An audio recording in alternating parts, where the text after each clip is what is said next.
কিসের জুলাই সনদ? জুলাই সনদ কি আপনাকে মুক্তি দেবে? আপনি যদি অন্যায় করেন? সরকার পতন করা এটা গণতান্ত্রিক একটা প্রক্রিয়া। পতন করতেই পারে গণ অভ্যুত্থানের মাধ্যমে, এবং এটা অন্যায় কিছু না।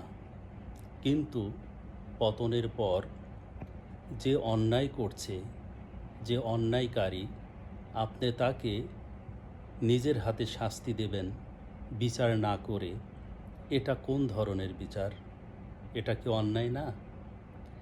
আপনি ধর্ষণ করবেন, খুন করবেন, বাড়িঘর পুড়িয়ে দিবেন, নির্যাতন করবেন একের পর এক।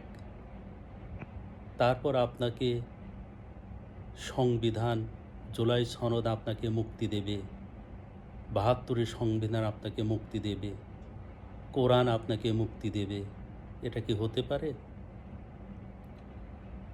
বিচার, কেউ অন্যায় করলে তাকে বিচারের মাধ্যমে শাস্তি দিতে হবে। এটাই হলো শৃঙ্খলাবোধ, এটাই নিয়ম। আপনি সেটা না করে বিচার নিজের হাতে তুলে নেবেন এবং ভয় পাবেন জুলাই সনদ করে।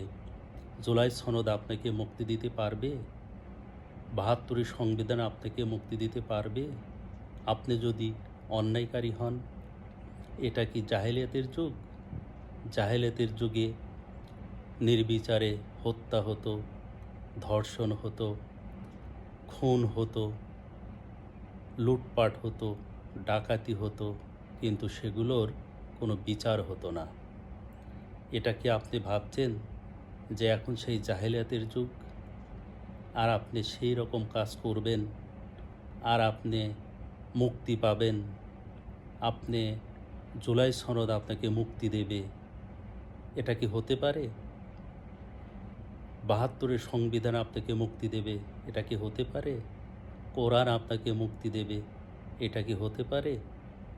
অতএব আপনি নিজের কাছে নিজেই বলুন যে এই যে অন্যায়গুলো আপনারা করছেন, এটা কোন প্রক্রিয়ার মাধ্যমে করেছেন এবং কোন নীতির মাধ্যমে করেছেন?